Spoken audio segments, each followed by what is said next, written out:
রাধে রাধে ভক্তবৃন্দগণ, আজকের এই ভিডিওটিতে আমরা জানব গণেশ পুজোর বিশেষ কিছু সতর্কতা। গণেশ পূজার পর এই কাজগুলো করলে সৌভাগ্য নষ্ট হয়ে যায়।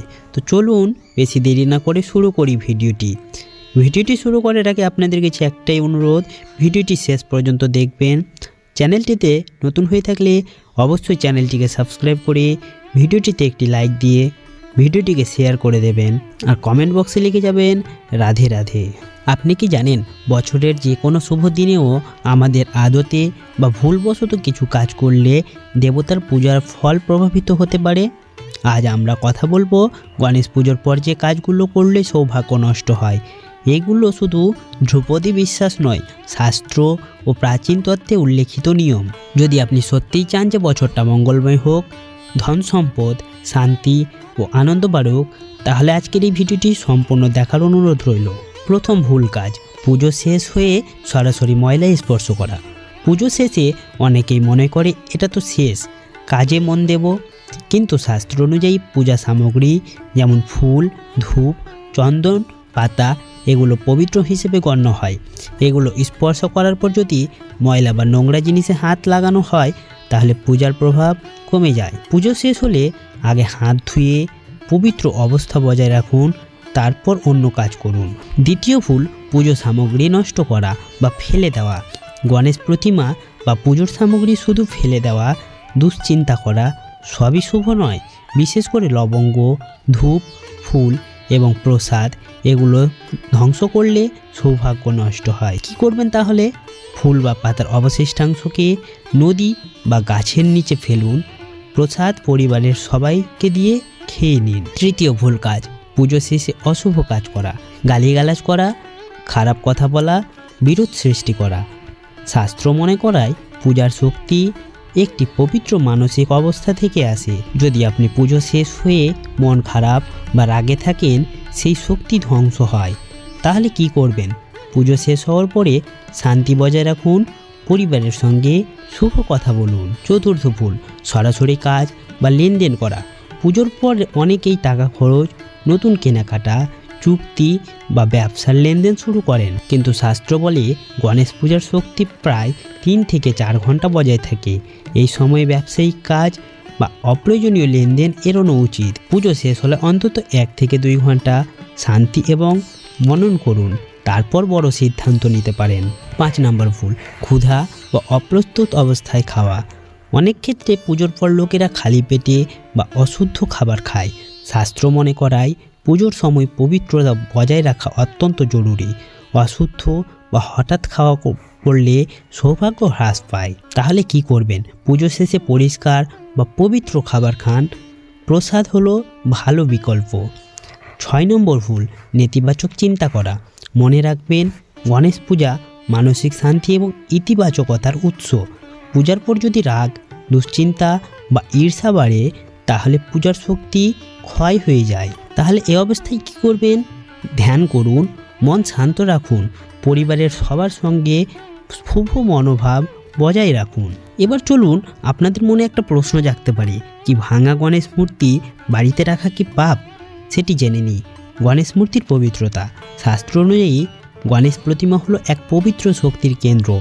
মূর্তির মাধ্যমে গণেশের আধ্যাত্মিক শক্তি বাড়ে এবং ঘরে শান্তি, সমৃদ্ধি, ধন সম্পদ বৃদ্ধি পায়। তাই প্রতিমা ভাঙলে বা ক্ষতিগ্রস্ত হলে ক্ষতি হতে পারে। ভাঙা মূর্তি রাখার প্রভাব। আধ্যাত্মিক ক্ষতি। ভাঙা মূর্তির শক্তি পূর্ণ থাকে না। ঘরে বাধা, মনস্তাত্ত্বিক অশান্তি এবং আর্থিক ক্ষতি আসতে পারে। শাস্ত্র অনুযায়ী নিষিদ্ধতা। ভাঙা বা খণ্ডিত মূর্তি শাস্ত্র অনুযায়ী পবিত্র স্থানে রাখা যায় না। যদি অনিচ্ছাকৃতভাবে রাখেন তা পাপের সমান। শ্রী গণেশ পুরাণে বলা হয়েছে, এক ব্যক্তি ভাঙা মূর্তি রেখেছিল। সে দীর্ঘদিন অসুখ ও দুঃসময় ভুগেছিল। পরে প্রতিমা নদীতে বিসর্জন করেছিল এবং এই সময় ঘরের সমস্ত বাধা দূর হয়েছিল। ভাঙা মূর্তি রাখার সমাধান: নদী বা পবিত্র জলে বিসর্জন করে দিন। মূর্তির ক্ষতিপূরণ হিসেবে পবিত্র জলে বা নদীতে বিসর্জন করাই শ্রেষ্ঠ। এই কাজ করলে মূর্তির শক্তি মুক্ত হয় এবং পাপের প্রভাব কমে। পবিত্র স্থান বা মাটি ব্যবহার করা।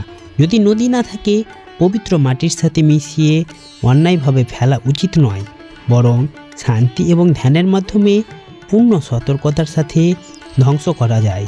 ভাঙা মূর্তি সরানোর পর নতুন গণেশ প্রতিমা স্থাপন করুন। নতুন প্রতিমা ঘরে সৌভাগ্য, ধন সম্পদ বৃদ্ধি করে। আপনি কি জানেন, গণেশ পুজো শুধু একটি ধর্মীয় আচার নয়, এটি জীবনের সব বাধা দূর করার একটি শক্তিশালী আধ্যাত্মিক প্রক্রিয়া। কিন্তু অনেক সময় আমরা ছোট ছোট ভুল করি, যেমন নেতিবাচক কথা বলি, ভাঙা সামগ্রী ব্যবহার করা, অশুভ কাজ করা, যা সৌভাগ্য নষ্ট করে, বাধা সৃষ্টি করে এবং জীবনের সমস্যার পথ খুলে দেয়। চলুন এখন জানবো কোন কাজগুলো পুজোর দিন করা নিষিদ্ধ, কেন এগুলো সৌভাগ্য ও শান্তি নষ্ট করে এবং কিভাবে পুজোর শক্তি সর্বাধিক ধরে রাখা যায়। গণেশ পুজোর গুরুত্ব। গণেশ বাধা হরণকারী দেবতা। শাস্ত্র অনুযায়ী গণেশ হলেন সকল বাধা হরণকারী দেবতা। নতুন কাজ শুরু করার আগে ব্যবসা, পড়াশোনা, যাত্রা, বাড়ি বা সম্পর্কের শুভ সূচনা সব কিছুতেই গণেশ পূজা অপরিহার্য। পূজা হলো একটি আধ্যাত্মিক শক্তি কেন্দ্র, যা ঘরে শান্তি, সমৃদ্ধি ও সৌভাগ্য বৃদ্ধি করে। পুজোর সময় ও পদ্ধতি। পুজোর সময় ও পদ্ধতি জানতে হলে আমাদের চ্যানেলে গিয়ে এর আগের ভিডিওটি দেখে নিতে হবে, অথবা আমি ডেসক্রিপশনে লিঙ্ক দিয়ে দেব, সেখান থেকেও আপনারা দেখতে পারেন। চলুন এবার আমরা জানবো গণেশ পুজোর কিছু সতর্কতা ও পরামর্শ। পুজোর আগে ও পরে হাত ধোয়া, পরিষ্কার পোশাক ব্যবহার করা। দ্বিতীয়ত, নেতিবাচক চিন্তা, রাগ ও বিরোধ এড়ানো। তৃতীয়ত, পবিত্র সামগ্রী ব্যবহার করুন, ভাঙা বা ক্ষতিগ্রস্ত জিনিস ব্যবহার করবেন না। চতুর্থ, প্রসাদ গ্রহণ করুন এবং অশুদ্ধ খাবার এড়ান। পঞ্চম, বড় ব্যবসা বা গুরুত্বপূর্ণ কাজ পুজো শেষ হওয়ার 1 থেকে 2 ঘন্টা পর থেকে শুরু করুন। পরবর্তী শান্তি, শুভ পরিবেশ ও ধ্যান বজায় রাখুন। অপ্রয়োজনীয় খেলাধুলা ও শারীরিক কার্যকর্ম এড়িয়ে চলুন। ভক্তবৃন্দগণ, গণেশ পুজো হলো আমাদের জীবনের শুভ শক্তির উৎস। এই দিনে কিছু অশুভ কাজ করলে সেই শক্তি ক্ষয় হয় এবং সৌভাগ্য ও বাধা সৃষ্টি পায়। সুতরাং পুজোর সময় পবিত্রতা বজায় রাখুন, নেতিবাচক চিন্তা এড়ান এবং সতর্ক থাকুন।